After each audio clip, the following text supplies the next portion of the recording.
Hello, I'm Professor McCoy.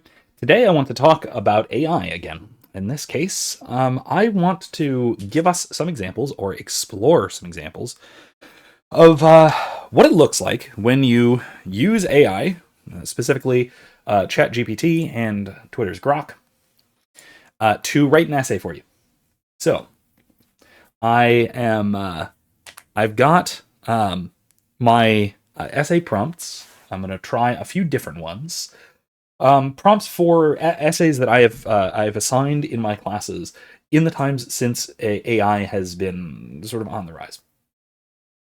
And so I want to look at what they give us, what these various AI models give us, and then specifically I want to actually grade them. So we're gonna go through it, we're gonna examine it, we're gonna go through them together. This is going to be an unedited sort of video. I just want to go through the whole thing, and we're basically just going to grade each of them together and see how each of them turns out, and see how good of an essay each of these services can actually give us. So, let us begin, shall we? First of all, I want to look to an older class. I want to look to my old philosophy of religion class. Now, for that class, I assigned 2 papers. So let's just do both of them, and then we'll move to my more recent ethics class, the assignments for which I kind of had AI in mind with how I designed the prompt. Only a little, though. So... Actually, you know what? I'm just going to copy the entire prompt. I'm going to say this out loud. So, prompt. Consider either Anselm's ontological argument for the existence of God or one of Aquinas' 5 proofs. Is the argument you've selected sound? Explain your position and defend your thesis against at least one potential objection. Be sure to provide specific, properly cited references to the relevant texts in approximately 1,100 to 1,300 words. Now, I almost guarantee that the AI is going to fail at this, but for a couple of reasons that I'll explain as we go forward. But let's give it a try. Let's see. Please write an essay, a college-level essay, according to the following prompt.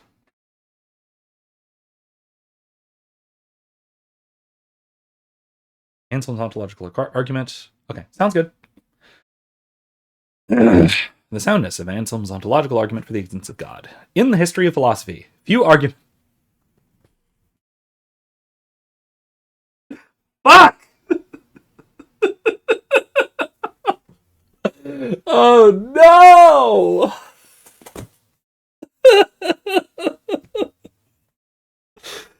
Oh no! We're off to a good start. Okay. Okay. Okay, here we go. Oh my god. Alright, I'm sorry. Let's go. I will explain why I'm laughing uproariously in a moment after I manage to get through the first paragraph.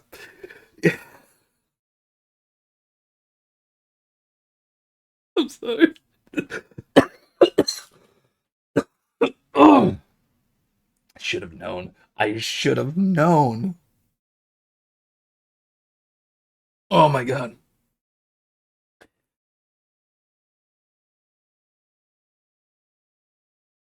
In the history of philosophy, few arguments have provoked as much debate as Anselm of Canterbury's ontological argument for the existence of God. First formulated in his Proslogion, 1077-78. That's actually correct. Wow. Anselm's argument is notable for its a priori structure.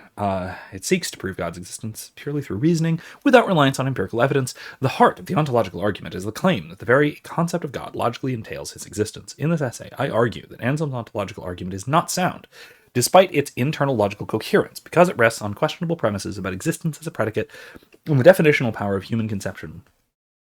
I will first explain the structure of Anselm's argument, evaluate its premises and logical form, then address a significant objection from Immanuel Kant, ultimately defending my thesis that the argument, though ingenious, fails to establish God's existence in a philosophically robust way. Okay, first of all, cut this. Get rid of this first horrific sentence. First of all, it's not even... it's arguable if that's even true. And then second of all, this right here, this sentence is an indication of poor writing, because this is one of those hooks that I've discussed elsewhere. Link in the description to the worst version of this I've ever gotten. This is a common way of starting a paper. It's just sort of setting the broad historical context such that you establish the significance and importance of what you're writing about. But it also is wildly unprofessional, and it actually does not really get to the point at all. Okay. All right. So, first formulated as proslogion, that is not a proper way of citing that. Citing. That is not a proper citation of proslogion. What you would want to do here, even in the introduction, is to either footnote or parenthetically give the proper citation. Did I actually specify? Okay, I just cited references. You'd want to give the citation in a recognized citation format, whichever one that you're using. I always recommend Chicago, but a lot of my students use APA because they're used to it. Some even use MLA, but that's odd. But you'd want to have either a parenthetical or footnote citation for the actual text rather than just having that. In any case, hold on, let me edit something. There we go. There, now you can see my cursor. That's better. Okay. Anselm's argument is notable for its a priori structure. That is true. Seeks to prove God's existence purely through reasoning without reliance on empirical evidence. Yes, that's a good key point. That is something that we discuss in class. So good so far. The heart of the ontological argument is the claim the very concept God logically entails his existence in the essay is not sound, despite its internal logical coherence. This is a problem. This is going to have to be explicated pretty significantly because this is going to have to wind up being an argument that it is logically valid but unsound due to faulty premises. And this is an awkward way of stating that. It's really softening the thesis to talk about its internal logical coherence because you would presumably not include that, right? There are much better ways of stating that, in other words. Anyway, rests on questionable premises about existence as a predicate. It also does not. Kant was wrong about that, but let's see the argument. And the definitional power of human conception, that's missing the point of the argument, but we'll see. And we go over both of these things specifically in class. By the way, that is something that I usually will wind up using to try and tell if my students' essays are in fact AI generated or plagiarized, for that matter. If they take these very typical arguments, these typical kinds of arguments, and but without addressing any of the points that we make specifically in class, because this point, the point about the definitional power of human conception, is essentially, I mean, it's a modernist critique, but it's very similar in a sense to Aquinas's criticism of the ontological argument, or what passes for Aquinas's criticism. And of course, that isn't the correct way to understand the ontological argument. It's a kind of intuition pump or a shorthand that Anselm uses, and we go over that extensively in class. So if you're completely missing something that we extensively went over in class, that tells me that you didn't write the paper or that you weren't paying attention. And so either it's plagiarized, which obviously this is, that's the whole point of this exercise, or you've made a mistake, right? You've written something poorly. All right, I'll first explain the structure of Anselm's argument, evaluate its premises in logical form, then address the significant objection from Immanuel Kant. So again, this is contrary. This statement is contrary to your thesis. This implies that you're going to address the objection rather than make the argument for its unsoundness. Right? Again, the structure of the prompt.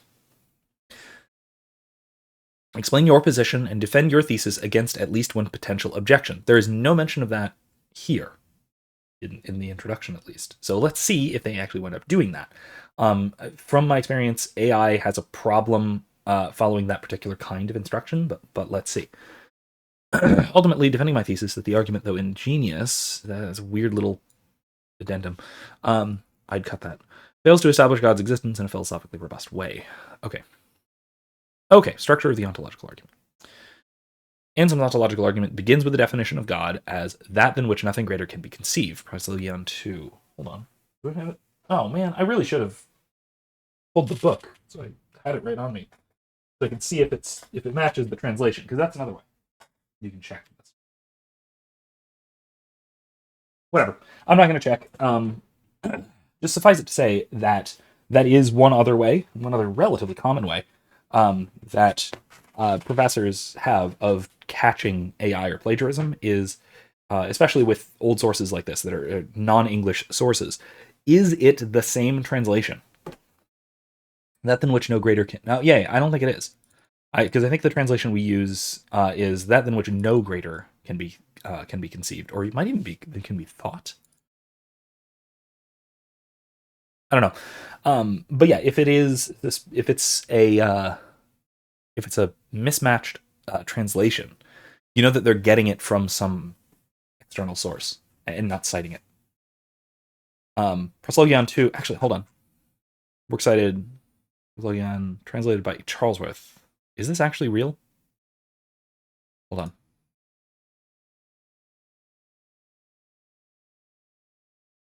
on. Anselm's Basic Writings. That is not in Anselm's Basic Writings, Open Core Publishing. Okay. I have to now.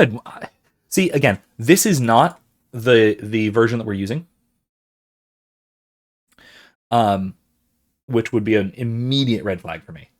But you could fix that if you wanted to put in the extra effort into the AI. You could say, "Hey, no, please use these editions of these texts." And I'm actually curious to see if I would have to find the book. I'd have to find this version, which I don't have that version. Do I? I might actually. Whatever. I'm just laying out how I would do a lot of this. I would want to see if the quotations actually match this version. Also, this is not a separate citation, typically. That's a very odd thing to cite separately. Macmillan, 2007. Okay, odd, but okay. Planninga. Okay, let's see. Also, the section titles are almost always AI. Sections titled like this, which are essentially just paragraph breaks, are almost always done by AI. Human writers don't tend to make sections this short, but AI does for organizational purposes. Okay. Again, it raises red flags. It's not a surefire. It's not necessarily the case, but it would lead me to ask questions. Okay, from this definition above, Anselm proposes the following reasoning. God is a being than which nothing greater can be conceived. Even the fool, the atheist, understands this concept in his mind. But a being that exists in reality is greater than a being that exists only in the understanding.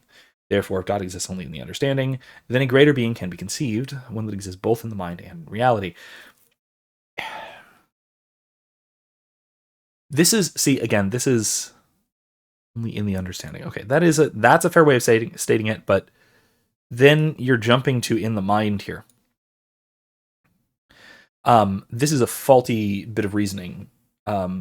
It's a misunderstanding of the argument, so to speak, because it existing in the understanding is to say existing conceptually, rather than existing in reality. This is a Platonist point, because the Anselm was largely a Neoplatonist. We'll come back to this. Therefore, if God exists only in the understanding, then a greater being can be conceived, one that exists both in the mind and in reality. This would contradict the original definition of God. Therefore, God must exist not only in the mind, but also in reality. Again, you could lay this out a little cleaner by pointing out the reductio ad absurdum between 3 to 5. But fair enough, I guess. It's a shorter version of the argument, but it might do fine. Anselm claims this conclusion is not merely valid but necessary, because denying God's existence leads to a contradiction. Okay, fair enough, but you could again point to which premises that relies upon. This is why he asserts in Proselygion 3 that God's existence is necessary and not contingent, that God cannot be conceived not to exist. He goes further than that and points out that necessary existence is a greater form of existence even still than actual existence, and he goes beyond that, but good enough so far. Evaluating validity and soundness. A formal distinction must be made between validity and soundness of an argument. Good, actually. An argument is valid If its conclusion logically follows from its premises, an argument is sound if it is valid and all its premises are true. Anselm's argument is valid in purely formal sense. If one accepts the premises, particularly that existence in reality is greater than existence in the mind, then the conclusion does logically follow. The more serious challenge concerns soundness. Are Anselm's premises actually true? The most controversial premise is premise 3. The existence in reality is greater than the existence in understanding alone. This treats existence as a predicate, or a quality that adds something to the concept of being, making it greater. This premise seems intuitive at first glance. Surely, it is better for something desirable to exist than not to exist. But the leap from conceptual greatness to real-world existence is philosophically problematic. Okay, so a couple of things about this. This is a relatively good statement of this objection. However, it misses a lot of context of what we have talked about again in class. The actual student who's been in class would, well, if they were doing a good job of it, would address this point somewhat differently, I think. A quality that adds something to the concept of a being. That is not the way that I tend to explain Anselm's argument, because that is not the way Anselm intended it.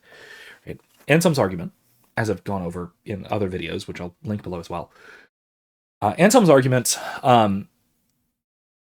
rely upon the existence of something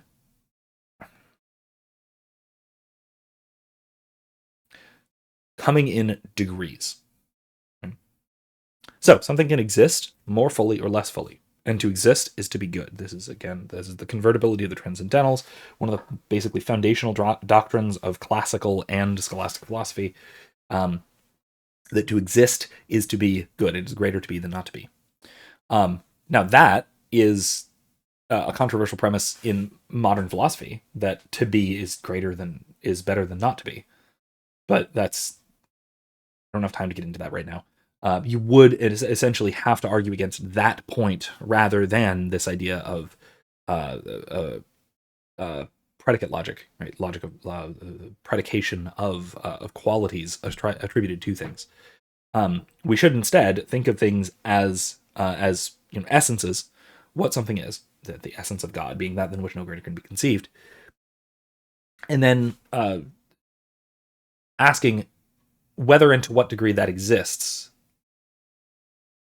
And again, the question of degree here is crucially important. That something can exist more fully or less fully means that it more fully or less fully instantiates the kind of thing that it is. That is to say, me right here on your screen here, right? I exist in some degree right there on your screen, but I don't exist fully as I do right here in my office.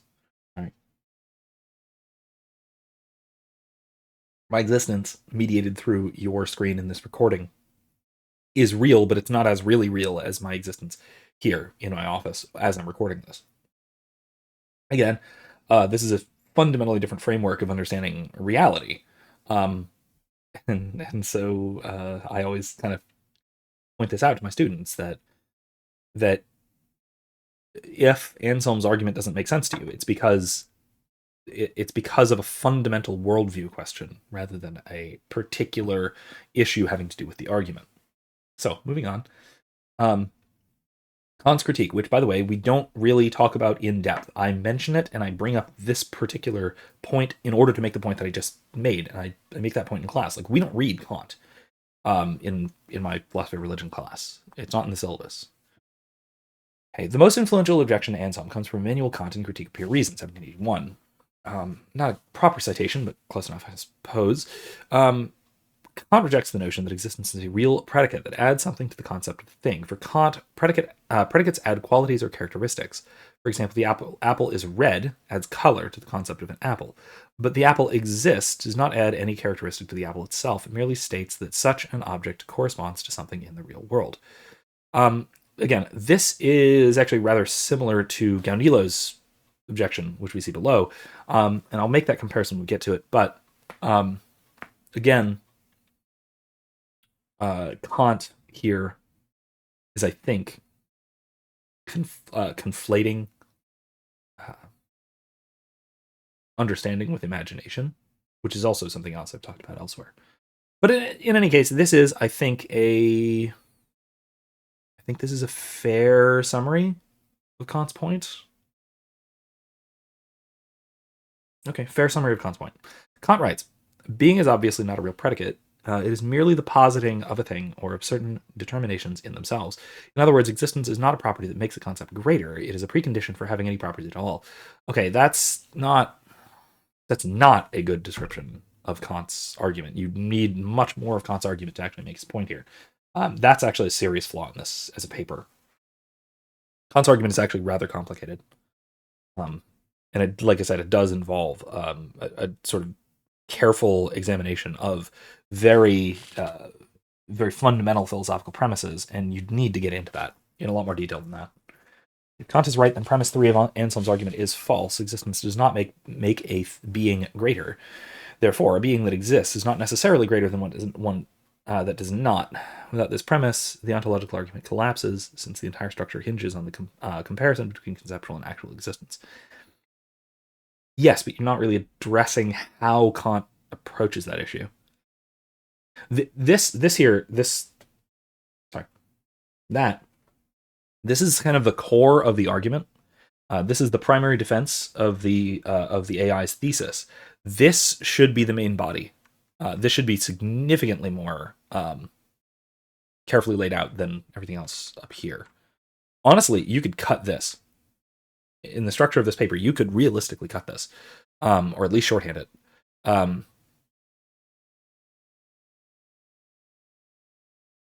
This needs much more analysis. Gaunilo's lost. I don't even know why you need to put that in here in this case, because it's not the main point. All right, another compelling challenge to Anselm. Yeah, why? Wait, you don't need this. Comes from his contemporary, Gaunilo of Montmartre, who criticized the argument using a parody. Gaunilo asked to imagine the lost island, the greatest conceivable island. By Anselm's logic, if an island did not exist, we could conceive of a greater island, one that does exist. Therefore, this island must exist, but this conclusion is absurd, suggesting that the logic of the argument is flawed. Anselm responds to this argument. Applies only to necessary beings, those that must exist by their very nature, and not to contingent beings like islands. However, this raises the question, what criteria determine whether a being's existence is necessary? If we assume God is a necessary being from the outset, then the argument is circular. It assumes what it seeks to prove. Again, you're not... Oh, God. If this were the core of the argument, this would be atrocious, because it does not actually address Anselm's answer to Gaunilo's criticism, which is to differentiate between fundamental types. It's not about necessity, it's about infinity, right? Things which are fundamentally at the core of their very being infinite, that contain unqualified perfection, or defined, I suppose, by unqualified perfection, are the kinds of things that this argument would apply to. Again, I've got a video on this whole topic. I won't go into it too much detail, but this really fundamentally misses the point of Anselm's reply. Also, I will note, you might not, I'll note that Gaunilo's Lost Island parody, as he calls it, his critique, is consistently published in and with the Proslogion. It's part of the Proslogion. As far as I understand it, I could be wrong about this, but as far as I understand it, Anselm included it when he published his text, when he wrote the manuscript. He included Gaunilo's criticism because the answering of Gaunilo's objection was such a crucial part of his argument that it needed to be there. So to say that Gaunilo's criticism is fatal is either to think that Anselm missed something very crucial and was bragging about it, which seems silly, or you need to do some separate work to explain what we mean by an argument similar to Gaunilo's Lost Island criticism. And you need to do your own work here, and this does not do that. Again, this is an aside. This has nothing to do with the thesis, and quite frankly, I would just cut this. It's irrelevant, but there you go. It's there, and I have to grade it if it's there, and that is a detriment to the argument. Conceptual versus real distinction. A further issue lies in Anselm's assumption that concepts in the mind can entail the existence of their object in reality. One can conceive of many things, perfect justice, the ideal government, a unicorn, but this does not bring them into existence. Oh boy. Critics argue that Anselm mistakenly conflates conceptual coherence with existential necessity. I want a citation for this, because this is first of all, an atrociously bad argument. because it conflates explanation with causal dependence. And if you're gonna say that the it does not bring them into existence, that implies causal connection here, which is completely ridiculous. Like that's obviously not even what the best version of this criticism means. And so to try and bring this up and try and use this is kind of silly. Furthermore, the argument seems to hinge on a very specific notion of what can be conceived. Is it even possible for a human mind to conceive of a being which none greater can be conceived, or is this concept so abstract and maximal that it becomes logically incoherent? These are two completely different things, right? I'm glad that that it's differentiating logical coherence with can be conceived, because those are different things, right? Can be conceived by the human mind is very different from can be conceived simpliciter. Can be conceived simpliciter is talking about logical coherence. If you're going to argue against the logical coherence of a concept, you have to argue against that. You have to show a logical contradiction. No version of this argument does so. The only versions of this argument that do so are arguments like the omnipotence paradoxes or the problem of evil and things like this. Right? Logical objections to the nature of God, which this does not do, obviously. But that is conflating, very, very briefly, conflating that objection to the human inconceivability of infinite concepts, of concept of infinity, which is irrelevant to Anselm's argument. Which, by the way, that is essentially Aquinas's semi-criticism, because Aquinas basically holds that Anselm's argument is sound, but that it's not useful. It doesn't actually give us anything. It doesn't prove anything to us, because it doesn't prove anything, I should say, to us, to emphasize, because in order for us to understand the argument sufficiently, you would need to already have immediate understanding of God's essence, in which case you would already believe in God, and so it's not helpful, right? That isn't to say it's unsound. It's just to say that it isn't helpful in proving God's existence, and that's maybe a fair argument, but it's not an argument against the soundness of Anselm's ontological argument. Okay. Possible rebuttals and defenses. Defenders of Anselm, such as Evan Plantinga, have tried to reframe the argument using modal logic. In Plantinga's version, the argument goes something like this. It is possible that maximally great being exists. If maximally great being exists, it exists necessarily. Therefore, if it is possible that such being exists, then exists in some possible world. But if it exists in some possible world and exists necessarily, then it exists in all possible worlds, including the actual world. Okay, good enough summary. 1 and 2 and then 3 and 4 are redundant, and that's not how he frames the argument. Certainly you could frame it this way, but you'd need a lot more of a connection between 1 and 2 and then 3 and 4, because they're restatements. All right. This modal ontological argument avoids the existence as a predicate issue, but introduces a new problem, the assumption that a maximally great being is possible. If this is disputed, the argument cannot proceed. No. What? No. If this is refuted, the argument cannot proceed. That's just not correct. That's not correct. The possibility of a maximally great being. The possibility of a maximally great being is it ought to be presumed unless you can demonstrate its impossibility. Again, this is a matter of common burden of proof. Should you assume that something is possible? Yes, unless you can show that it is impossible. And you can show that lots of things are impossible. Don't get this twisted. This isn't a you can't prove a negative thing, because we're not talking empirical here. We're talking with logical soundness. You can show that, for example, a square circle, or a triangle with parallel sides is impossible. You can show that. A Euclidean triangle with parallel sides is impossible. You can show that. But this isn't done here. So again, this is so much of this is trying to cover way too much ground and doing it too quickly. That's a problem. Moreover, critics argue that similar modal reasoning could be used to prove the necessary existence of absurd entities. No, it can't. Again, absurd, it means logically contradictory. And if you were to point out that a logical contradiction, then in that case, premise 1 fails, or the equivalent to premise 1 would fail. The other problem here is if you are talking about absurd entities, just meaning absurd in a colloquial sense of, sounding kind of dumb, then you'd miss this part. Because again, you lose out on the connection between the particular kind of thing that you're attributing or you're talking about, and then its necessary existence that only works with maximal greatness. That is to say, using again Plantinga's terms for Anselm's arguments, that which possesses all unqualified perfections to the maximal degree. Now, I have disagreements with Plantinga in other places, but I think his argument here is very solid. Again, undermining the argument's credibility. Again, credibility is not should be precise with your terminology. Logic, you'd say. Right?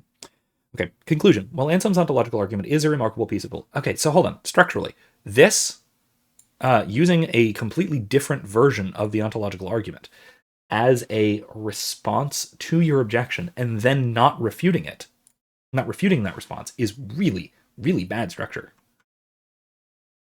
While Anselm's ontological argument is a remarkable piece of philosophical writing, perhaps the most famous a priori argument for theism. Perhaps it's like one of... Okay, maybe not. No, okay, fine, that's maybe true. Might be true. There are others, I suppose. There are transcendental arguments and things like that. Anyway, it ultimately fails to be sound. Its critical premise, that existence is a predicate that enhances greatness. That's not a premise. You should not say that because you've... Oh man, that's a mistake. Look, you have laid out all of your premises, which here, and then you've said this premise, which you have not stated, is a faulty one. That's a big hole in the way that you've laid out your argument. Anyway, its critical premise is convincingly refuted by Kant's analysis, which you have not shown because you didn't go into Kant's analysis sufficiently. Moreover, the argument seems to beg the question by assuming the necessity of God's existence within the very concept of God. Okay, that's a fair argument. That is actually the question-begging response is probably the strongest argument against the ontological argument. By the way, that's probably the strongest argument that there is against it. And you mentioned it twice and did not give any support for it. That's again the problem. Attempts to reformulate the argument, such as in modal logic, either rely on similar contentious premises or risk proving too much. In conclusion, Anselm's ontological argument is a valuable historical artifact and a fascinating intellectual exercise, but as a proof for the actual existence of God, it is unconvincing. A sound argument requires not only logical validity, but also true premises, and Anselm's argument, though valid, fails on the latter count. Okay.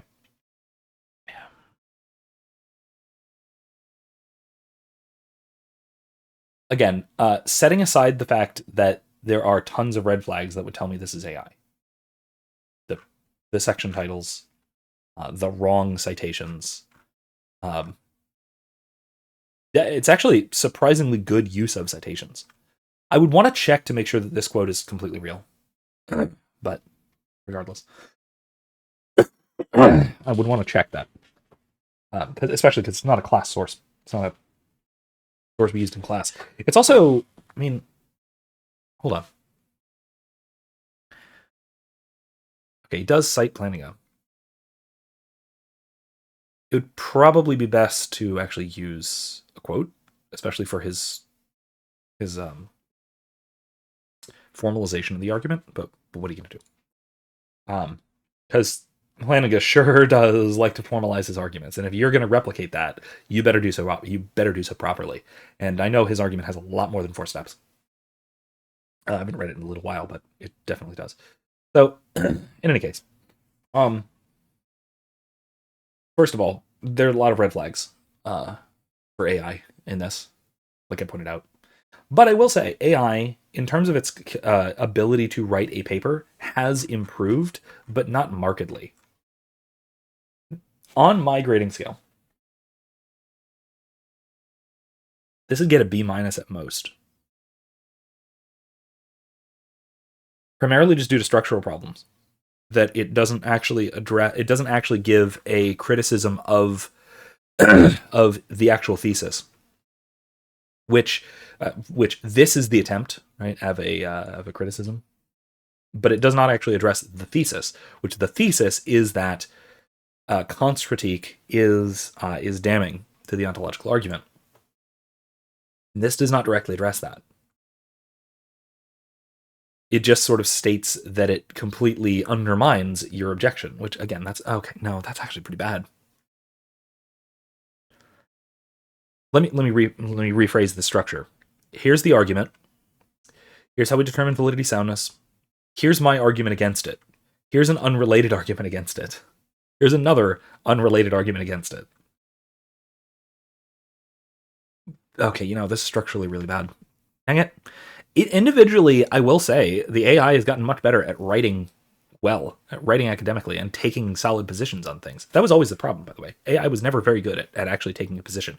It was very difficult to actually convince the AI to write a thesis and defend it. In this case, it has at least done so. It has not defended it well, but it has done so. But then, of course, the big problem here is that this critique, according to this modal ontological argument, avoids the existence as a predicate issue. That is to say that this critique, this counter argument to the thesis of this paper, completely undermines the thesis of this paper. But there's a new problem. This is what I kind of often refer to as sequel bait. This is the equivalent of the end of the post-credit scene of a Marvel movie that says, in the next film we will deal with Thanos. The possibility of a maximally great being, again, goes back to this point. If that were the real problem, and if Kant's critique were easily solvable by somebody like Plantinga, then you should just deal directly with the possibility of a maximally great being instead of just saying, well, there's this other problem that we should maybe talk about. Well, okay, sure, then that's actually an issue to address. So there you go. Anyway, okay, so first of all, worth noting, I teach this. The class this is for is an intro level class that is designed to be easy for non-major, non-specialist first year undergrads.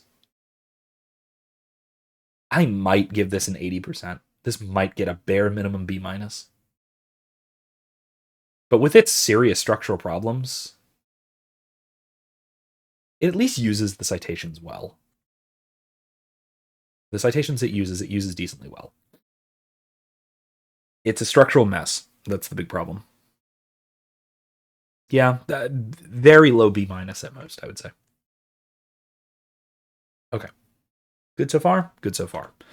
Let's let's look to the other one. Oh, Jesus. What have I done? I've goofed my syllabus. All right. The other writing assignment for my philosophy of religion class. Recall Clifford's evidentialist argument from Module 2 and contrast Clifford's position with one of the non-evidential and evidentialist positions encountered in either Module 5 or Module 6. Decide which position, evidentialism or non-evidentialism, more closely aligns with your own point of view, and write an 1100 to 1300 word paper in which you argue for that position. Okay, let's try Grok. Right. Sorry, please. Be nice to the AIs. They will take over someday. I mean, to be fair, this video is here to convince you that they won't, but whatever. Please write a college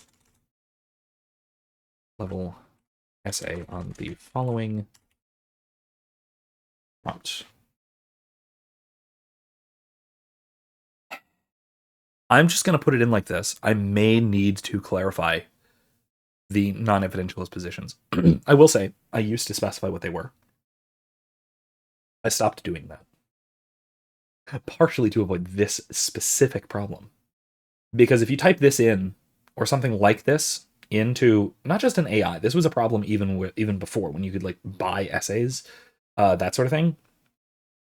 It was actually relatively common to just put this in, and if you don't have what the non-evidentialist positions we covered were, which specifically, actually, what were they in this version of the syllabus? Let me look at specifically.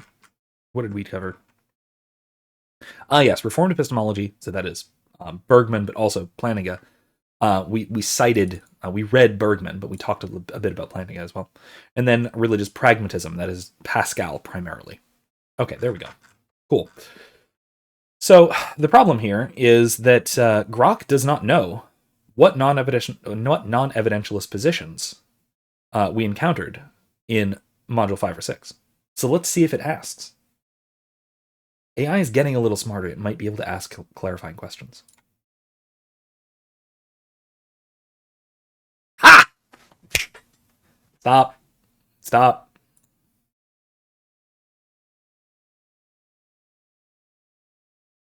It got Clifford's The Ethics of Belief. That's good. But of course, it contrasts it with William James' The Will to Believe, which is, to be fair, pragmatism. It's the same, broadly speaking, the same school of thought that we cover when we look at Pascal. But it is not something we read, and it is something that the internet is incredibly familiar with. So, let me try again.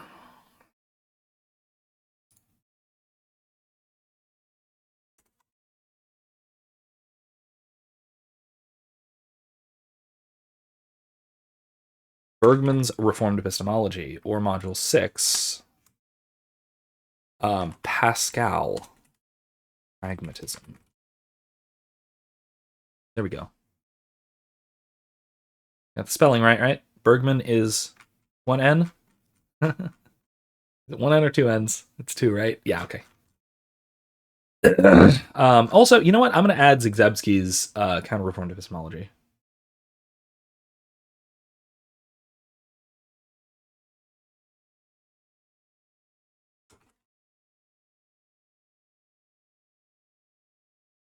I wonder if it's going to hallucinate about that one. Interesting. All right, let's try again. A defense of evidentialism. Okay, cool. Good so far. Bergman's Reformed Epistemology.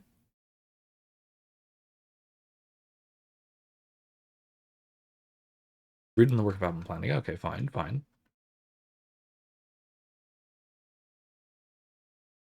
Kind of. Yeah, all right. There are no citations. Yeah,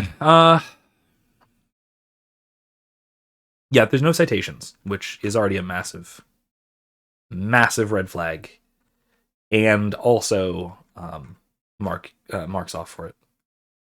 Let me edit.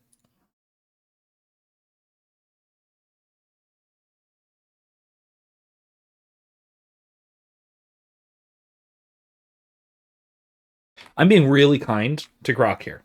I'm being too nice to Grok. I should be mean. I should just grade this. Actually, I don't know. Should I just grade this? No, I want to see what it does as far as actually giving me citations. Include citations from both sources. From at least both sources. Okay, here we go. Zagzebski? Really?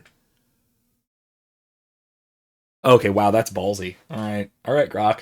Let's see what you got. The question of what justifies belief, whether it must be grounded in evidence or can rest on other foundations, has long been a central issue in epistemology. God damn it, you're doing the thing again.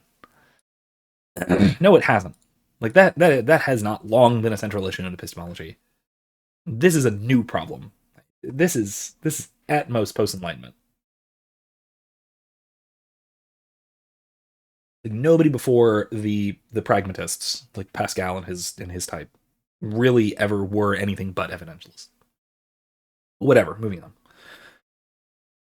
W.K. Clifford's evidentialist argument, as presented in his essay, The Ethics of Belief, you got the right one, good job, asserts that it is morally and epistemically wrong to hold beliefs without sufficient evidence. In contrast, non-evidentialist positions such as Linda Zagzebski's Counter-Reformed Epistemology, which is not the title of the paper. I'd like for you to use the title of the paper, but whatever. argue that beliefs, particularly religious ones, can be justified without reliance on evidence, emphasizing the role of trust and intellectual virtues. Okay, yeah, right so far, right so far. This essay will contrast Clifford's evidentialism and Zagzebski's non-evidentialist approach, ultimately defending evidentialism as the more robust position due to his emphasis on intellectual responsibility, coherence with rational inquiry, and alignment with my own view that beliefs should be grounded in verifiable evidence to ensure epistemic integrity. Okay. Wow. Damn, this is actually good. Shit. I hope this isn't good. My priors don't want this to be good, but good so far. A couple of minor issues, like calling it simply Zagzebski's counter-reformed epistemology with all caps. That's a little weird, but okay. Once again, we have the little section title things, which get rid of those, man. That is okay. First of all, once again, huge red flag that this is AI generated. If you have section titles like this, I will ask you to basically. Okay, so I have a clause in all of my syllabi now that specifies if I have reason to suspect that you've used AI, then I reserve the right to require an oral examination to supplement or replace the grade for your written assignment. So what that means is that I'll have this in front of me. You will not. And we're going to talk about your paper. And I need to see if you actually know what it is that you wrote about. Because if you have no clue what any of this means, and I talk to you about it, and you're blank, that means I know the computer demons did it for you. You did not. I can thank Grok or I can thank ChatGPT for this. That's all. All right. Clifford's evidentialism is rooted in the principle that it is wrong always everywhere and for anyone to believe anything upon insufficient evidence. Clifford, 183. Okay, it's the wrong edition, but cool. Wrong edition, another red flag, but it is correct citation. For Clifford, belief formation carries ethical weight because beliefs shape actions, which in turn affect individuals and society. Okay, correct. I'd like that expanded upon, but we'll see what he makes of it. He illustrates this with the famous ship owner example, where a man allows a ship to sail despite doubts about its seaworthiness, choosing to believe it's safe without evidence. When the ship sinks, Clifford argues the owner is morally culpable because his belief lacked evidential grounding, leading to disastrous consequences. Despite doubts. Okay, yeah,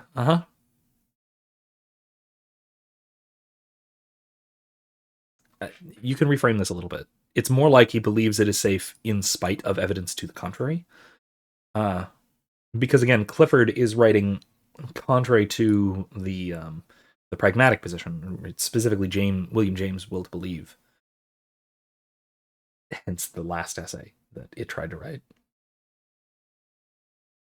When the ship sinks, Clifford argues the owner is morally culpable, blah, blah, blah. This example underscores Clifford's view that sufficiently supported beliefs are not only epistemically deficient, but also morally irresponsible, as they risk harm to oneself and others. That's not the point. That actually misses the point pretty tragically. Because Clifford goes on to point out that the wrongdoing was not allowing the ship to set sail. The wrongdoing was not getting people killed. The wrongdoing specifically was choosing to believe in spite of a lack of evidence, or in spite of evidence to the contrary. That the actual the belief in a way contrary to evidence, that was the wrong done, regardless of the outcomes. He even brings up an example. Well, what if the ship had sailed just fine? Well, you still did exactly the same wrong. And this goes to what we, I believe it was Nagel, refers to as the control principle, because your decision was to believe or not, right?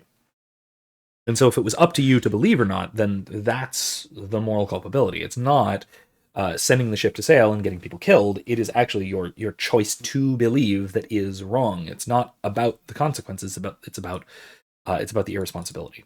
So again, that's missing a crucial point of Clifford's argument that I think he could make a good point out of, but we'll see. Clifford's position emphasizes the duty to proportion belief to evidence, aligning with scientific and rationalist worldview. He argues that accepting beliefs without evidence undermines critical inquiry and fosters credulity, which can perpetuate falsehoods and hinder progress. Okay. Yeah, okay. Again, if you're going to align this up better with one, what Clifford has to say, and two, the way we discuss this in class, I draw a distinction here. And again, you can go to my videos about this to see how I talk about this in class, but I'm always careful to emphasize here that Um,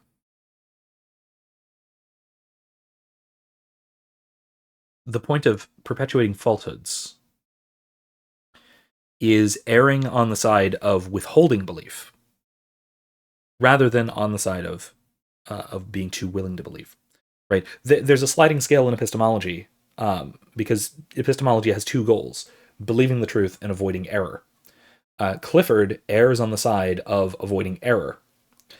The Reformed epistemologists err on the side of believing truth. So if you have lower standards, you'll believe more true things, but you might let false things get it slip in. You'll get more false positives. If you have extremely rigid standards, you will disbelieve a bunch of true things, but you'll avoid more errors. Right. So this is sort of the trade-off in our sort of limited, finite human epistemology. I kind of wish that it had framed it in that way a little bit more, because that is a good way of making this argument between the two. But moving on. For Clifford, the epistemic standard is universal. All beliefs, whether mundane or profound, must be subject to scrutiny and supported by evidence to be justified. Okay. It's kind of a side point. I don't know why you're making this point here. This rigorous standard appeals to those who prioritize reason and empirical validation in belief formation. Okay, yeah, I mean, I don't know if we should be talking about whether it's appealing or not, but okay, fine. These last couple of sentences here do seem a little bit irrelevant to the point he's making, but we'll see what he does. It's a machine, damn it. Already, I will say, this is a much better essay than ChatGPT made, and that I'm a little unsettled. I don't like it. I don't like that this is better, but it is better. So far, it's better so far. It could still, drop the ball. In contrast, Linda Zagzebski's counter-reformed epistemology, as a non-evidentialist approach, challenges the necessity of evidence for justified belief, particularly in the context of religious faith, drawing on the reformed epistemology of Alvin Plantinga. Zagzebski argues that certain beliefs, such as belief in God, can be properly basic, justified without evidential support if they arise from properly functioning cognitive faculties in an appropriate environment. 1993. Is that the right? I don't think that's the right source. Religious knowledge and virtues of the mind. That actually might not be the right source. This might be an earlier thing that she wrote. I'd have to check. Again, if it's using the wrong source, then that is a problem. That's an obvious red flag, and also it's not following instructions. Anyway, however, Zagzebski extends this framework by integrating virtue epistemology. It's not the term, but okay. Emphasizing intellectual virtues like trust, humility, and openness to divine revelation. She contends that trust in a reliable source, such as God or a religious community, can justify belief without requiring empirical evidence, provided the believer exercises those virtues conscientiously. Yeah, okay, no, that's actually a really good summary of Zagzebski's position. Is missing anything? Yeah, so basically she takes the reformed epistemological basis and then gives it a virtue spin, a spin of having requiring intellectual virtue as a kind of stopgap against the perhaps unreliability and significant externalism of traditional reformed epistemology, a la Plantinga, etc. No, okay, no, that's actually a good summary. That's good. Zagzebski's approach is particularly compelling for religious believers who experience faith as a deeply personal and transformative conviction. No, that's Plantinga. That's not so much Zagzebski. Zagzebski relies much more strongly on community.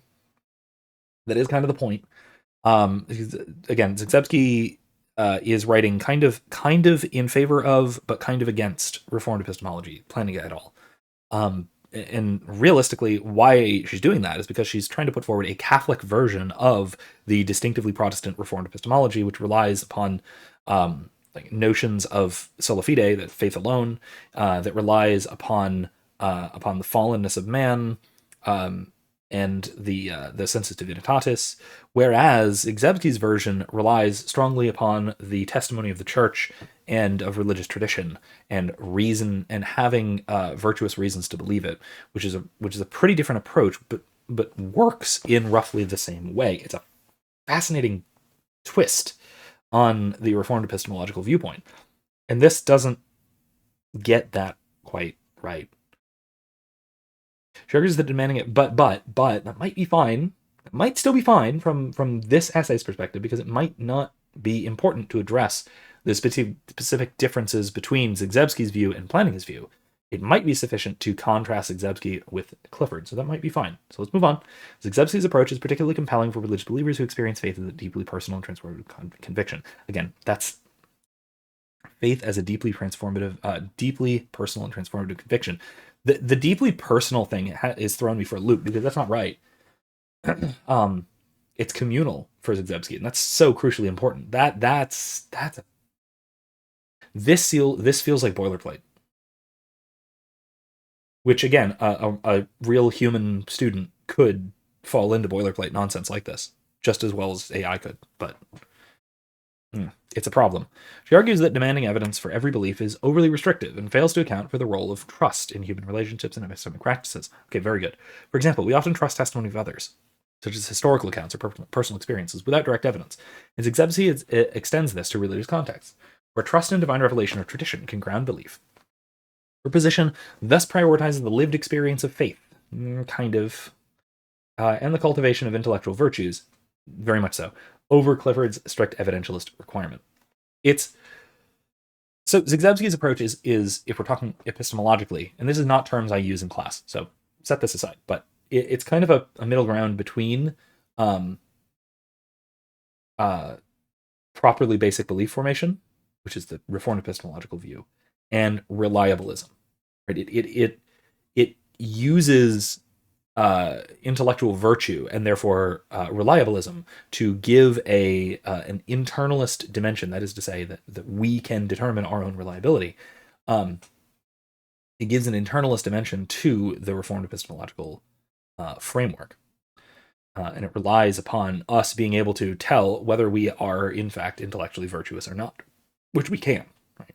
That's reasonable. Okay. Comparing the two positions, core disagreement between Clifford and Zygzebski lies in their criteria for justified belief. Clifford's evidentialism is universalist and rigorous, insisting that all beliefs, regardless of domain, must be supported by evidence to avoid epistemic and moral failure. Zygzebski, however, carves out a space for non-evidential justification, particularly for the religious beliefs, but not exclusively. Let's be careful here. Using it, just like Clifford is, as an example, not as the sole important criterion. Arguing that trust and intellectual virtues can suffice when evidence is absent or inconclusive. Yeah, well, Clifford...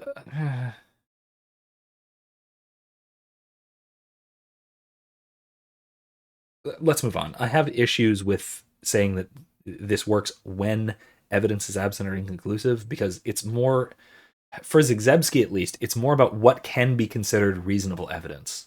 But whatever.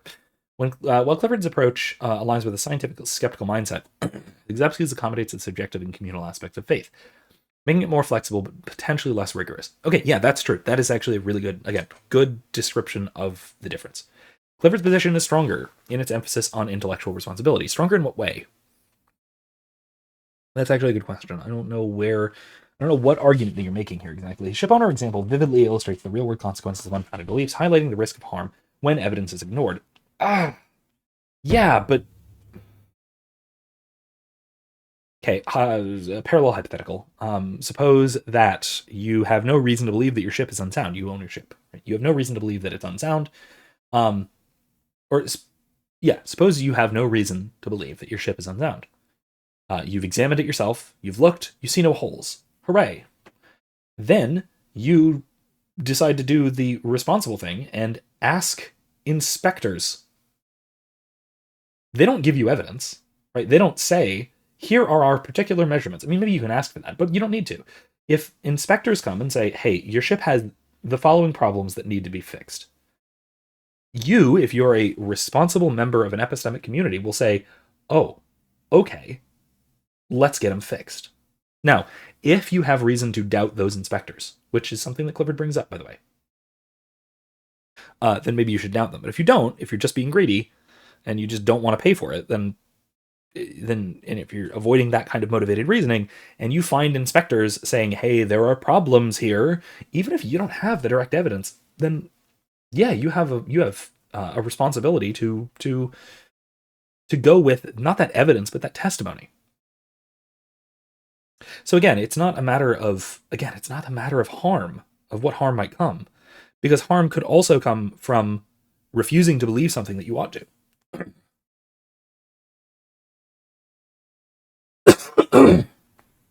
Right? Right? Suppose that, you know, suppose if we're going with a professional example, suppose your plumber comes by and says, "Hey, your pipes are building up pressure, and we need to do something right now." Or no, let's go with your doctor. Suppose your doctor tells you, "Hey, you have heart trouble, and we need to change your diet. We need to do it right now, or you're at serious risk for a heart attack." And I say, "I don't see the evidence. I'm looking at the charts. I don't buy it." What? You are you are refusing to believe something because there's insufficient evidence. And the doctor says, "Look, trust me. I have a lot of experience with this. I know what the patterns look like. You might not be able to see it because you don't know what you're looking for." And you say, "Well, I don't see the evidence, so I'm gonna keep deep frying everything I own." So sorry, doc. I have no reason to trust you because I don't see the evidence for myself. That's irresponsible in just the same way, and that is Zagzebski's point: is that we should rely on epistemic virtue, whether that's our own or that belonging to others, and that, if you want to put it in more evidential terms, that counts as evidence in a sense, but not in a way that Clifford would have it. So no, I think this is kind of a problem. This argument is a bit of a problem. This resonates in contexts beyond religion, such as policy, public policy, or science, where decisions based on unverified beliefs can lead to catastrophic outcomes, as seen in historical cases like the rejection of evidence-based medical practices. Careful there, because the evidentialist here. Well, okay, Clifford is an empiricist, much to his shame. Um, we don't want to be strict empiricists here, and that is not required by the evidentialist position as such. Um, if you are going to be a strict empiricist, that means you're essentially going to be something like a logical positivist. You wind up having to reject uh, logical arguments for things. You're the guy who demands a source for obvious claims, and that is unfortunately one of the problems that can arise from Clifford's view, very strictly taken. But again, one needn't hold to strict empiricism to be an evidentialist. It's just that is precisely how Clifford defines evidence, and that's not necessary. Now, if you want to criticize Clifford for that, you can, but I don't think he's doing that here. I think he's just going whole hog and kind of defending that empiricism, which is a bigger problem.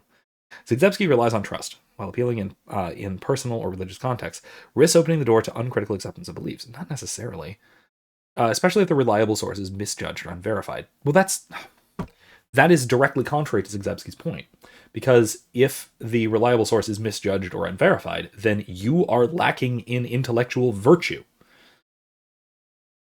For instance, trusting religious authority without scrutiny could lead to dogmatic adherence, undermining the critical inquiry Clifford champions. Okay, this you need to argue. First of all, you need to argue against dogmatic adherence, because you can make a really strong argument. I would make a really strong argument that dogmatic adherence is a good thing.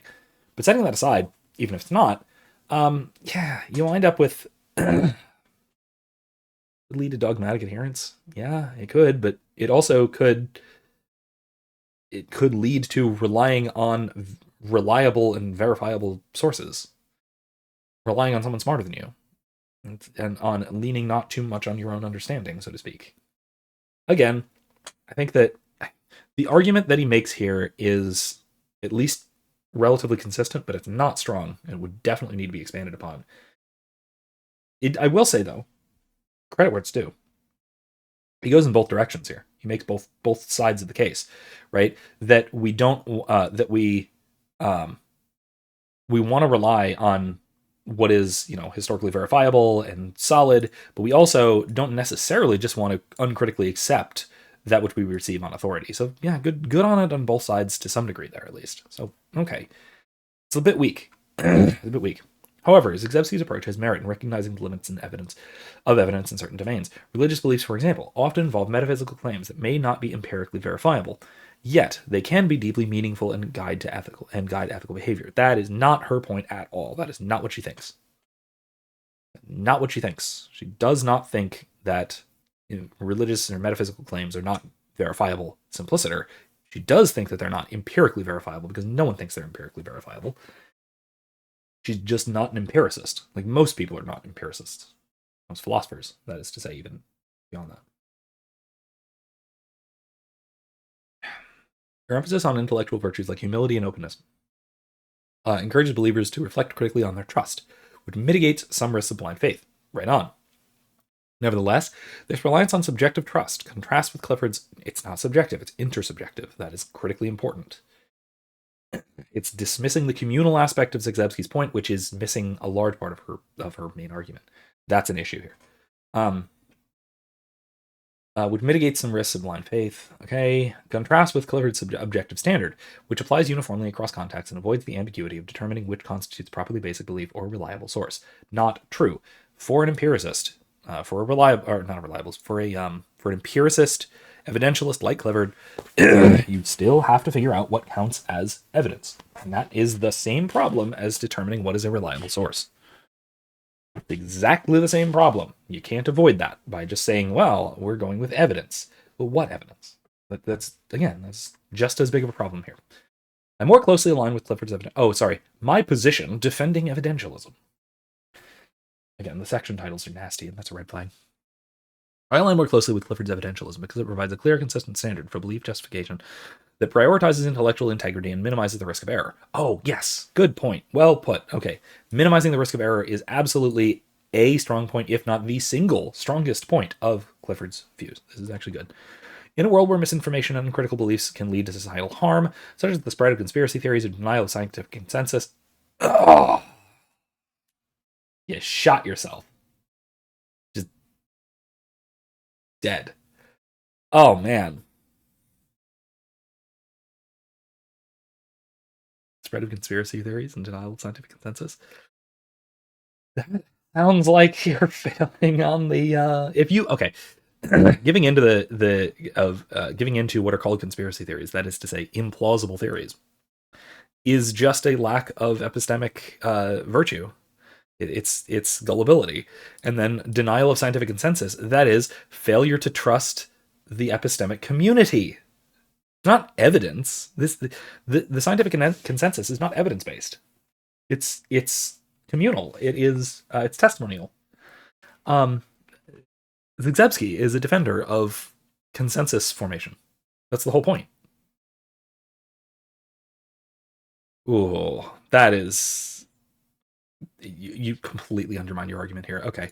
Clifford's insistence on evidence as a prerequisite for belief is both practically and ethically compelling.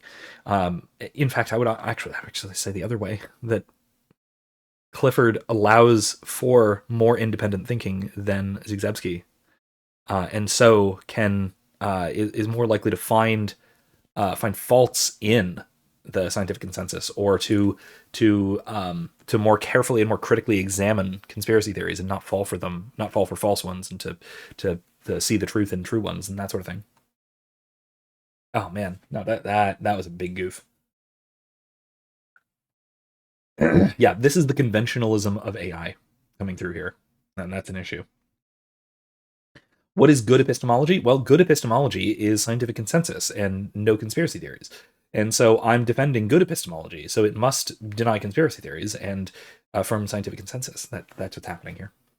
Which, by the way, undergrads do this as well. This is not just an AI trait. This is just a midwit trait, so to speak. Clifford's insistence on evidence as a prerequisite for belief is both practical and ethically compelling. His argument that belief shapes actions, thus carry moral weight, resonates strongly in an era where decisions based on unverified claims can have far-reaching consequences, from public health to political polarization. That is not a citation from Clifford. What the fuck? No. That is not a good use of a citation. No. No. That you don't need that. You do not need that, especially when you're talking about from public health to political polarization. He talks about neither of those things. You could make an argument that one of his examples might have to do with political polarization, but it doesn't really. It has more to do with the madness of crowds, if you want to take it that way. Oh my god, that's not good. That's okay. This is getting worse. Shoot. Okay, well, while Zebsi's approach offers a nuanced defense of religious faith, that's not the point. It risks undermining epistemic rigor. Okay, fair critique. By allowing beliefs to rest on subjective trust, no, intersubjective trust, rather than objective evidence. Although her emphasis on intellectual virtues is valuable, it does not sufficiently address how to distinguish between warranted and unwarranted trust. Yes, it does. There's a whole section of her paper that does. Maybe this is citing the wrong one, because there's a whole section on warrant. Especially in cases where competing claims, different religious traditions, demand equal consideration. They don't. They never demand equal consideration. That's another serious point that Zebski makes, is that we always already are within epistemic communities. And so there will never be a circumstance we find ourselves in where competing religious traditions demand equal consideration. That's absurd. It's a very complex argument that she makes for the reliability of that sort of thing, but that is not an argument she makes. Clifford's evidentialism, by contrast, provides a universal standard that encourages critical scrutiny and fosters coherence across many, diverse domains of knowledge. That said, I acknowledge the appeal of... God, stop waffling! For those whose religious beliefs are central to their identity, God damn it, they did the thing. Okay.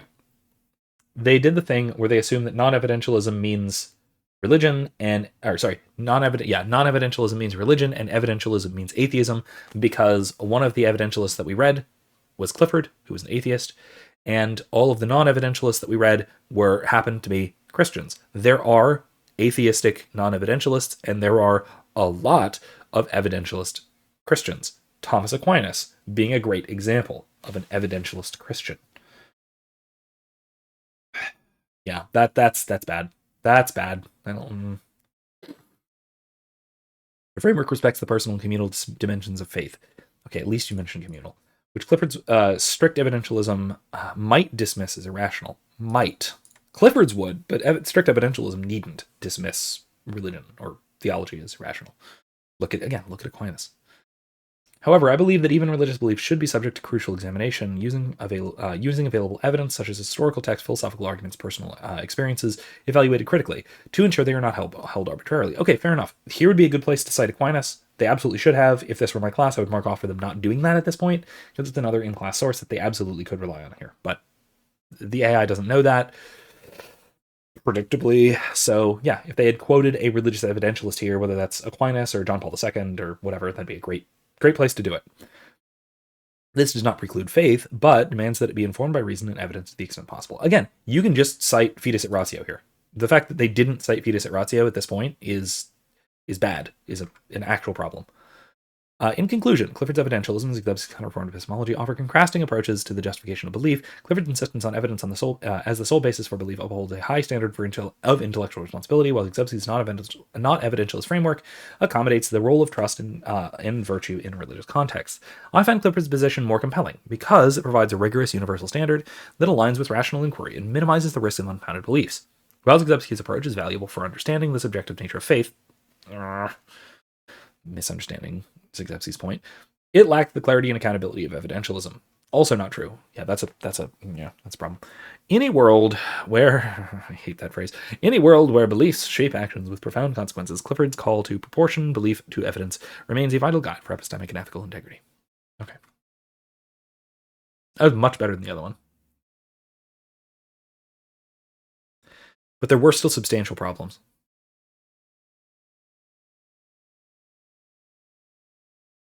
First of all, there are plenty of red flags that would get me to ask about AI. But setting that aside, mid to high B, maybe close to a B+. There were substantial problems, structural issues, a lot of mischaracterizations of Zebski's point, and then of course this shit. It's undermining his own view here really badly. Nah, I can't give more than a B for that. That's fatal. That's absolutely fatal. When you immediately contradict your own thesis in trying to defend it, yeah, no, that can't be higher than a B. Maybe like an 86. I'd say like an 86. It's probably about right for this. And again, keep in mind, I have low grading standards. If this were like a like graduate level or high like specialized undergraduate, there's no way this would get anywhere close to a B. This would be a high C at most. The other one would be a low C, if even that. Like it's not good. This one is better. It has some crucial flaws. Um, if I were being harsh, like if I were grading it according to my own standards, it would fail. It would fail if for no other reason than this specific clause would cause it to fail, because it is strictly and immediately undermining its own thesis. That's a big problem. But okay, all right, so cool. We've gotten a B minus and a B paper. Let's do my other class. I know this is kind of a long video already, but I want to do an essay each for my other class. All right.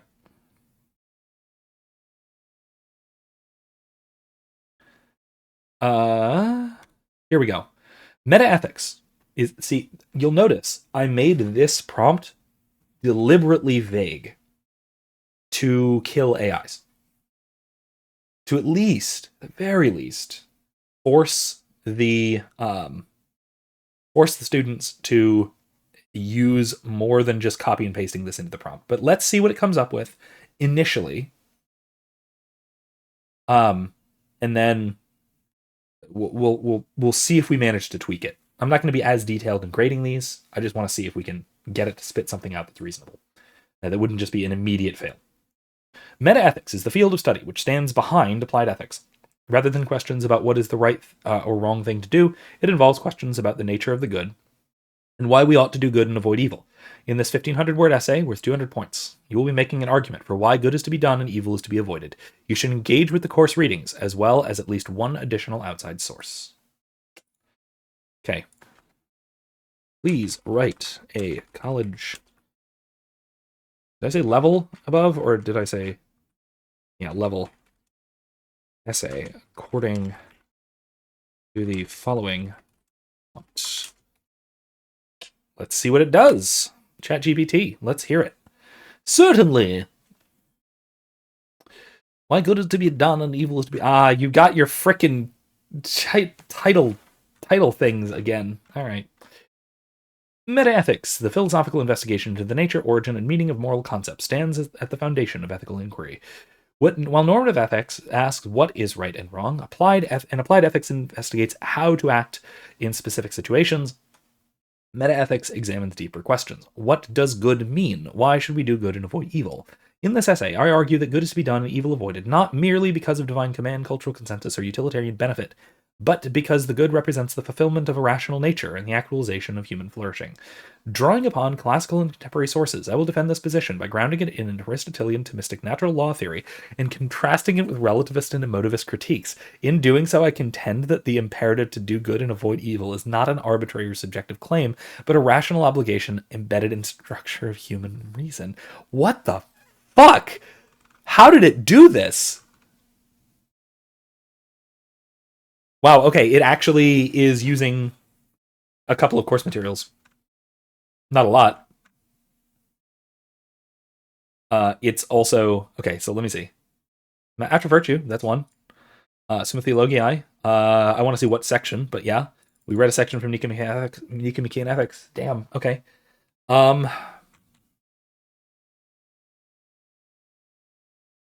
Okay.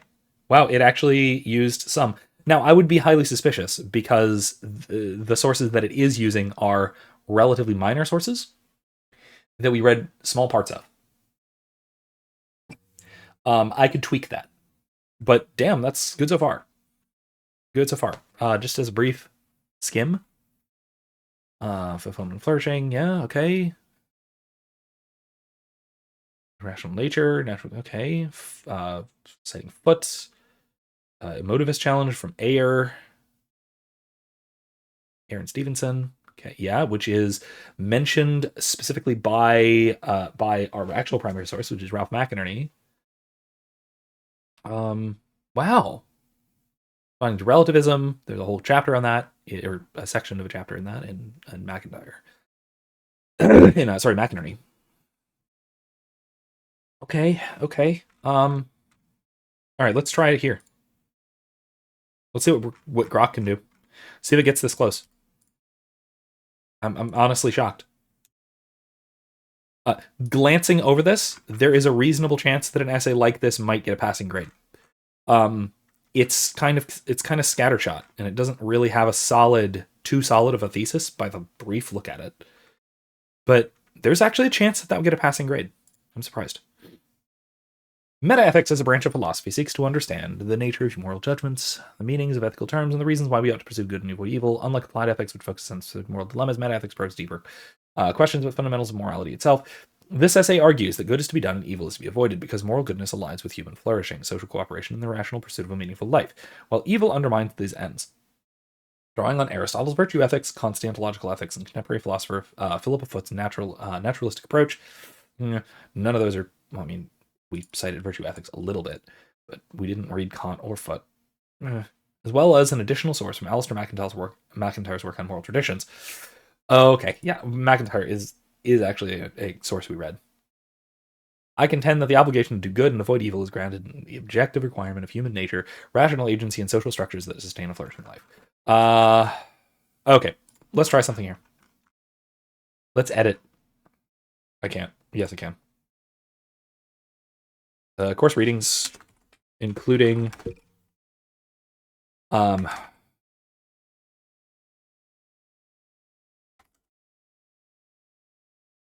virtue, Lewis's The Abolition of Man, and or McInerney's Ethica Thomistica. Let's see what that can do.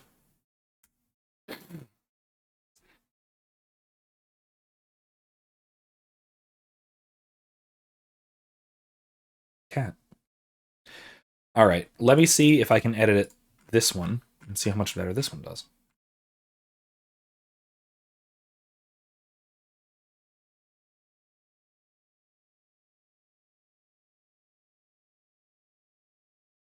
Let's read our introduction and let's go through it briefly.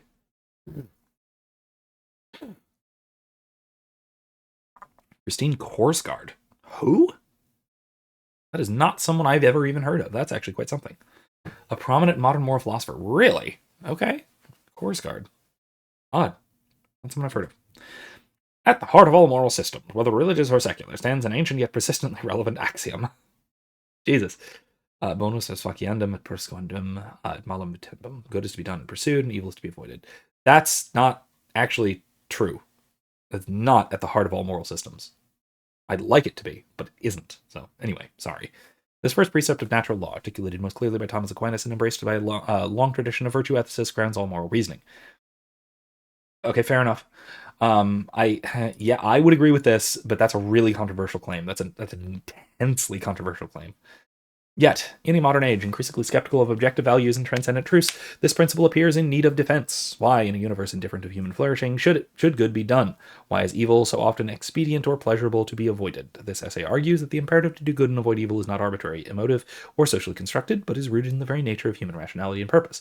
Drawing on Alistair McIntyre's After Virtue, C.S. Lewis' The Abolition of Man, Ralph McInerney's Ethica Thomistica, and Christine Korsgaard's The Sources of Normativity, I contend that the moral law is intelligible and binding because it arises from what it means to be a rational agent aimed at human flourishing. Disintegration of ethical foundations from McIntyre. Okay, good citation. Actually uses the source that we did. Natural law and the first principle of practical reason. In McInerney. Okay, good. And using chapter 3, that's kind of crucial. That's very good. This principle cannot be proven in the deductive sense. Okay. Aquinas. I have a cat now. He's here. Oh no, his head's missing. There we go. Sir, Turbo, would you like to look at the camera? You will be on the internet. Don't you like being on the internet? Rational animal and moral obligation. Different complementary defense. There he is. Here's my cat. There's my Turbo. Lewis critiques the reductionist view of moral. I would say emotivist, but fine. Transcendent moral order, modern educator is producing men without chests. Okay, I mean, yeah, he said the thing. That's cool. It's a little scattershot. Again, it's a little scattershot rather than having a clear, coherent, um, singular, singular thesis. It's a bit of a problem. Oh no, bye. Why are you citing Dale Mackey? You didn't say that. It's a little odd. Okay. I mean, hold on. Does McInerney cite Mackey? Argue against Mackey? Let me see. Because if McInerney argues against Mackey, that would be interesting, and might actually be worth doing. But I don't think so.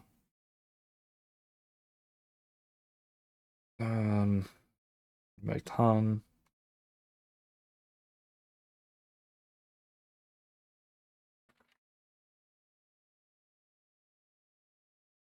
No, I don't think so. Moore, Stevenson. Yeah, Moore and Stevenson primarily. Citing Peter Geach's Good and Evil would also be a good thing to do, because again, that's something that's very clearly cited in McInerney. Didn't do. Okay. Yeah. All right. It's weird that they're citing Mackey, but it works. Okay.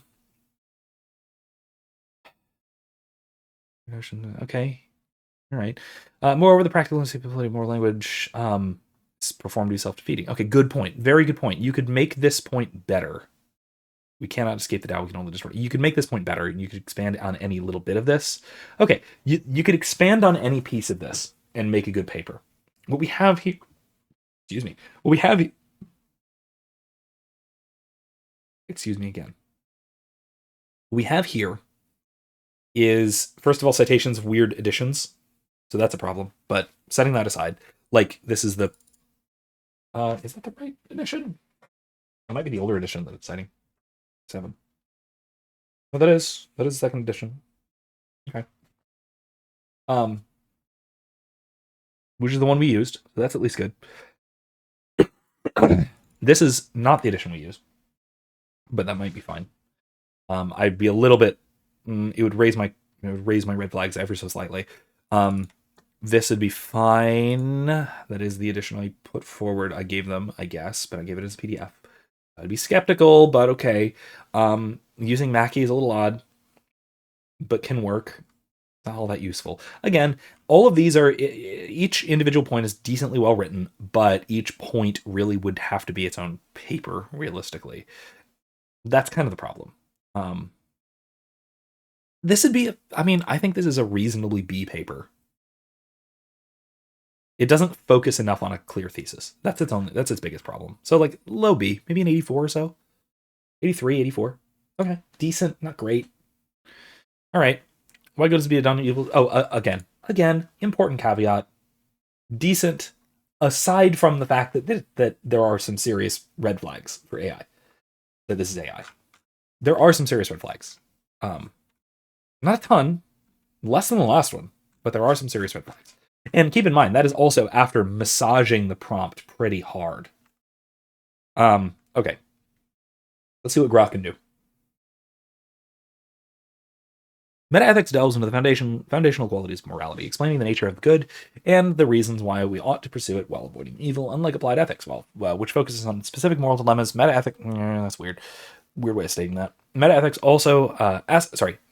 asks why goodness is inherently valuable and why evil is to be shunned. This essay argues that good is to be done, evil avoided, because moral actions aligned with the good promote human flourishing, understood as the fulfillment of our rational and social nature, while evil undermines it.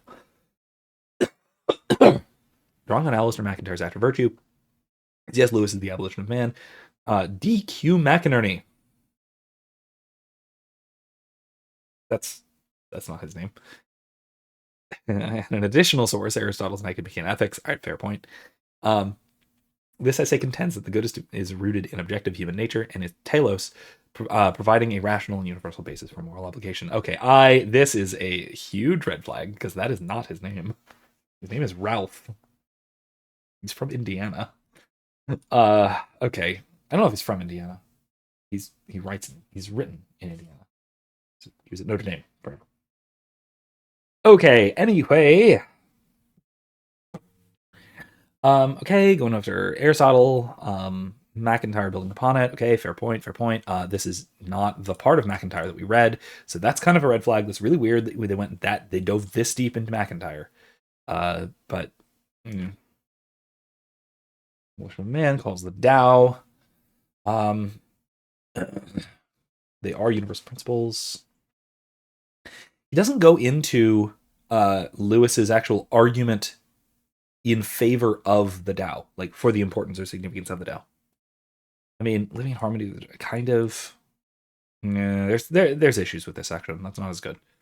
DQ McInerney. Where are we getting DQ McInerney? Hold on. Who's DQ McInerney? Is this actually a person? Being logical.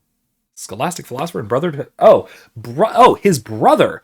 Oh, interesting. Interesting. This is not someone I have heard of. Okay. Wow. All right. He's a logician. I got to check out this book later. Not now. Not on stream. Not on our recording. I'm busy. Okay, cool. I can see where the AI would make that mistake, and honestly, I could see where a student would make that mistake. Frankly, so it's a red flag, but it's not that bad. Because it is still citing the correct book. Okay, evil is privation. Fine. Keeps flourishing. Okay, yeah. Citing eudaimonia, citing Aristotle. This is a weird place to cite Aristotle. I would rely more on McInerney here. Again, dependent rational animals going on the later chapters of McIntyre, which we didn't read in class. Again, slight red flag, but fine.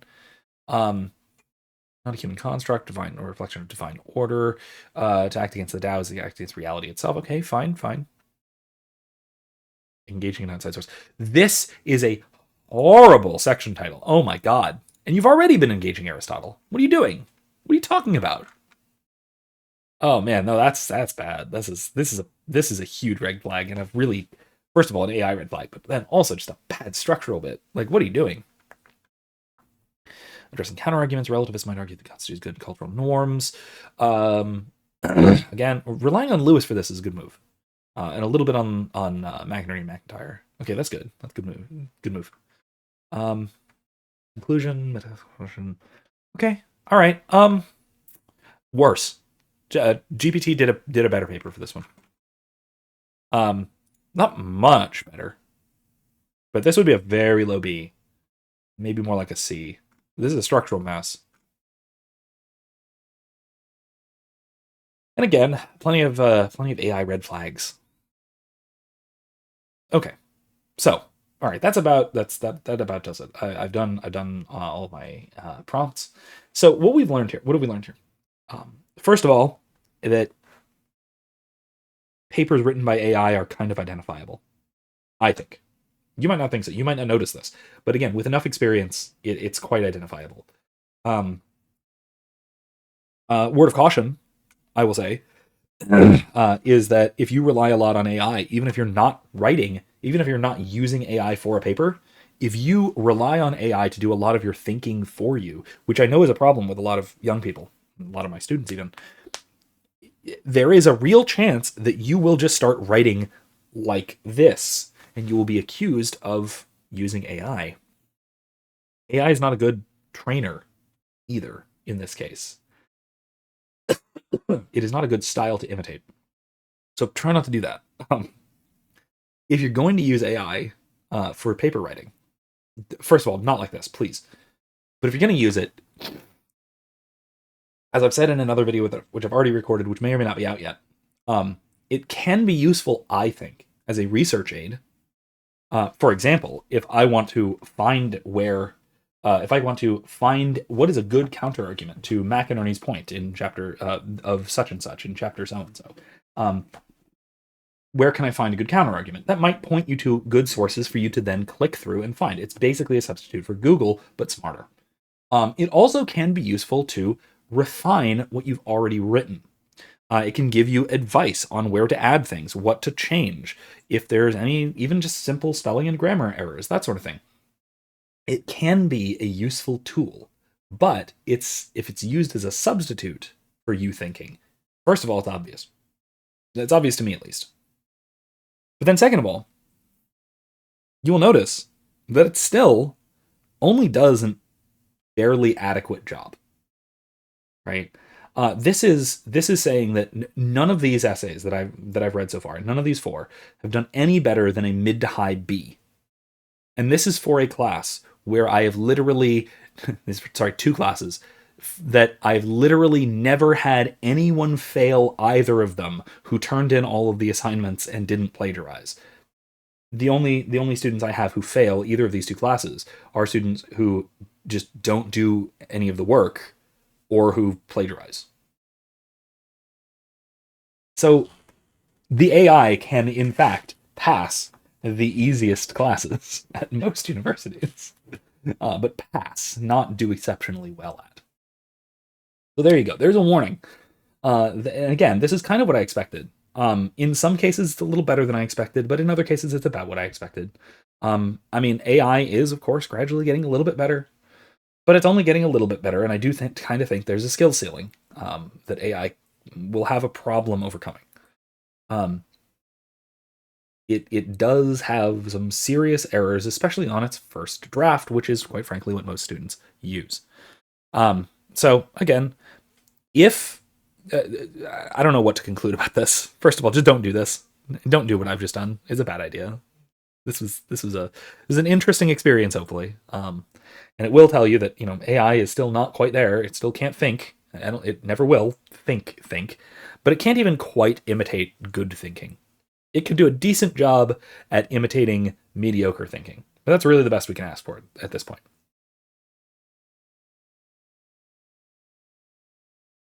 I hope that was a good enough conclusion. But if not, sorry. We'll try again next time. If that was a good conclusion, if you liked how I concluded on the topic, then excellent. I'm glad we had this time together.